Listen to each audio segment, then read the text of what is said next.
তোদের সমস্যাটা কি বলবি? সমস্যা কি তোর? আর খালি ঘুরবে ঘুরবে টানিস কিসের জন্য? হ্যাঁ, নিজে বাঁচি না এমনি, তার মধ্যে খালি নিজ ঘুরবে ঘুরবে টানে। তোদের কি কোনো খায়, কোনো কাম কাজ নাই?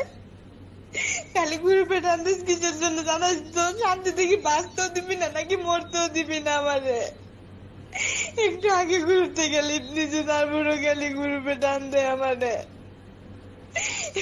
নিজে জানলে টানাটানি, তার মধ্যে গেলি ঘুরবে টান দে। তোর কি খায় দায় কোনো কাম নাই নাকি? ঘরে মা বোন নাই? দিন হৃদয়ে লেখানা ভালোবাসি আমি যারে, পাথরে লেখানা হয়তো মুছে যেতে পারে। ও পাথরে লেখানা হয়তো মুছে যেতে পারে, মুছবে না কোনো দিন হৃদয়ে লেখা